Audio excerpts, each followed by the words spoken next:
A fresh start in Clover Creek. Synopsis.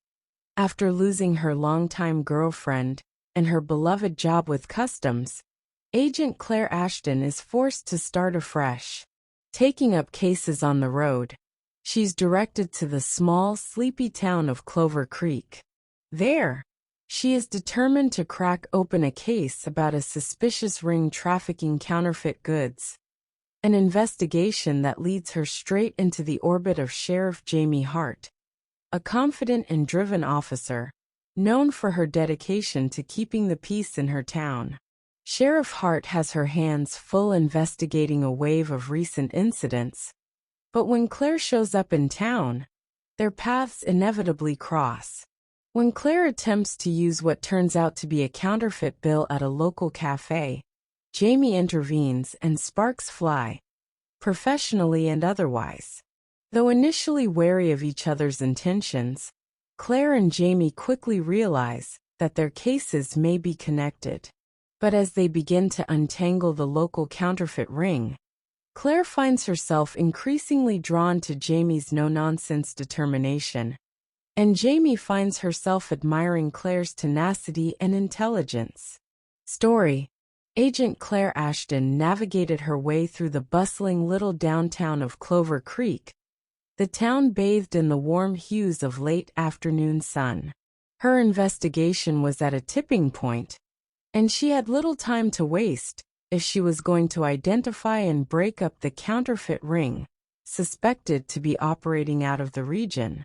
But as she stood in line at Beans and Brews Cafe to get herself a much-needed coffee, her mind started to wander back to the last case she'd handled, a hard job in a bigger city, wrapped in even harder memories. She shook her head, clearing the thought. This town felt different, peaceful in a way she hadn't experienced in a long time. As she reached the counter, she ordered a coffee and handed over a $20 bill, eager to get moving again. The barista's eyes widened as she marked the bill with a counterfeit pen, a thick, dark line appearing across it. "I'm sorry, but I can't take this. Do you have anything else?" the barista said, pushing the bill back toward her. Claire blinked, surprised. She was certain the bill had come from a recent ATM withdrawal in town. Before she could speak, the barista glanced behind Claire at someone with a knowing look. Claire turned, locking eyes with a tall, formidable woman who wore a khaki uniform and a sheriff's badge on her chest. "Everything all right here?" Sheriff Jamie Hart asked, her tone firm but polite as she stepped closer to the counter.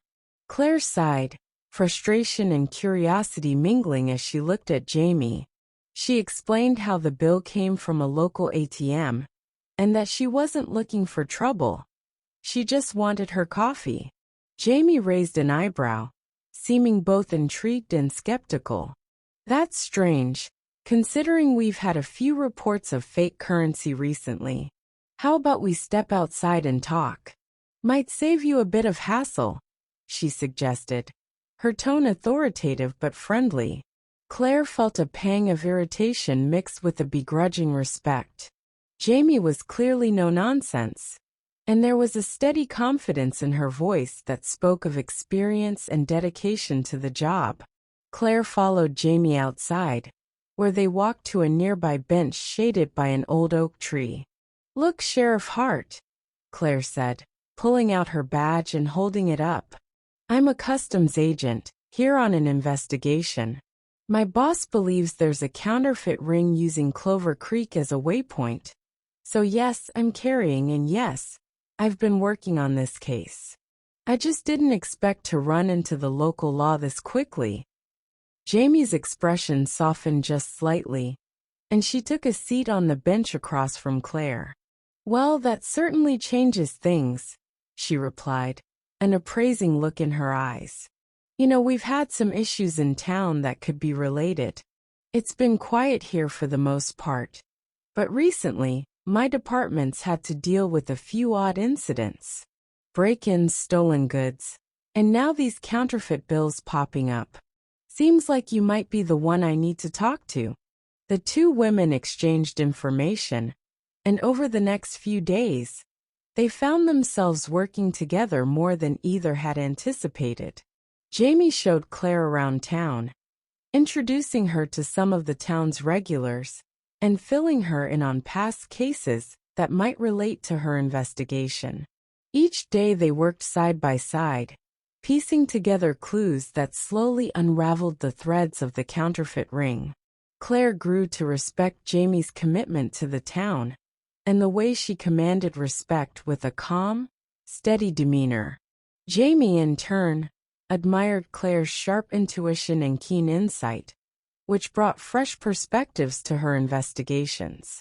As their collaboration deepened, the boundaries between professional camaraderie and personal connection began to blur, and an unspoken understanding took root between them. One evening, as they reviewed case files at Jamie's office, Jamie looked up, a question in her eyes. "You've done a lot for this town already, Claire. Why don't you consider staying on a while longer, even after the case is closed?" Claire's pulse quickened at the invitation, an open door to a future that felt solid, welcoming, and steady.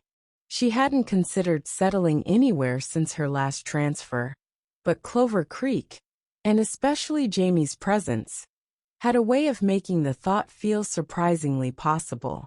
"I just might," Claire replied, a small smile crossing her face. "If you think the town could use a slightly rogue customs agent, that is." Jamie's answering smile was all the assurance Claire needed. As the days went on, Claire and Jamie found themselves an inseparable team, following each new lead through the winding roads and hidden nooks of Clover Creek. Each encounter with the townsfolk seemed to reveal a new layer of intrigue, as people who'd known each other for decades suddenly looked at their neighbors with suspicion. The counterfeit ring, it seemed, had woven itself into the town's daily life with surprising ease. Late one night, after a long day chasing down leads, Jamie invited Claire over for dinner at her modest cabin tucked away in a quiet part of the county. Claire was reluctant at first. She'd spent so much of her life on the move, carefully avoiding entanglements. But something about Jamie, her steadiness, her warmth, had a way of making Claire want to take that chance. Inside Jamie's cabin, the atmosphere was inviting and cozy. The scent of warm stew filled the air, mingling with the woodsy scent of the pine logs Jamie had stacked by the fire. As they settled around the small, round table, they shared stories from their lives before Clover Creek. Jamie spoke of her family roots in the town, her struggles in an old-school sheriff's department, and the challenges she'd faced taking over from a predecessor she barely trusted. Claire, in turn, opened up about her last few years on the job, the constant travel, the toll it had taken on her relationships, and the case that had led her to Clover Creek. For the first time, she spoke about the disappointment and frustration she felt after losing a promising career path with customs, not knowing if she'd ever find a place that felt like home again. The conversation flowed easily, and Claire felt an unfamiliar but comforting warmth settle over her, a feeling she hadn't allowed herself to enjoy for a long time. Jamie listened intently, her gaze steady and encouraging, and by the time they were clearing the table, both women felt a connection that went beyond just partnership or friendship. The next morning, Jamie invited Claire to join her on a tour of the town's outlying areas, including some of the farms and warehouses that had piqued her interest during their investigation. Claire agreed, and they spent the day exploring the sprawling countryside, from the quiet shaded lanes lined with weathered barns to a series of old warehouses just beyond the county line. As they surveyed the scene, Claire's instincts kicked in. Something about the warehouses didn't sit right. They looked like they hadn't been used in years, yet there were fresh tire marks leading to the back entrance. She and Jamie exchanged a look, both knowing they'd found something worth investigating. Under the pretense of just passing by, they noted every detail, snapping discreet photos and making plans to return under cover of night for a closer look. That night, Claire and Jamie met at the edge of town, each carrying flashlights and equipped with their badges and handcuffs just in case. Together, they moved through the shadows, guided only by the dim light of the moon. As they approached the warehouses, they spotted a dim glow coming from one of the windows. Someone was definitely inside. Jamie signaled for Claire to stay close, and they edged around to the back of the building, where they found a side door unlocked.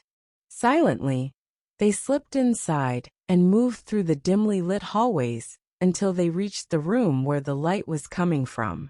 Inside, a group of men was busy packing boxes with counterfeit designer handbags, shoes, and electronics.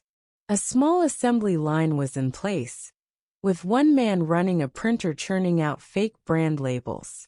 Jamie gave Claire a nod, and together, they stepped forward, flashing their badges. County Sheriff's Department. Put your hands up and step away from the merchandise. The men scrambled, but Claire and Jamie moved in quickly, handcuffing two while the other two tried to run.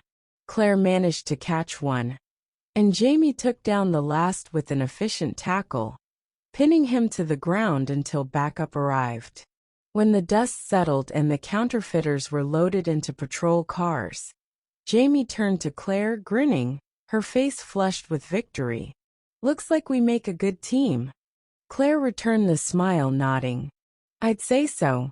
The case had wrapped up beautifully, with the ringleader confessing to enough details to shut down the entire operation.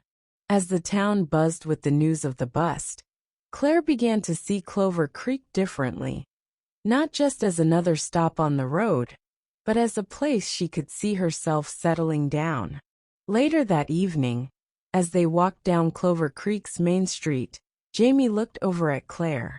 You know, I don't think Clover Creek is quite ready to let you go yet, she said, her voice a mix of jest and sincerity. Claire chuckled, feeling the weight of her past dissipate in Jamie's presence. Maybe I'm not ready to leave either, she admitted softly. Jamie smiled, a warm, welcoming look in her eyes. And in that moment, both of them felt that they'd found exactly what they'd been searching for: purpose, partnership, and the promise of something more, right there in the heart of Clover Creek.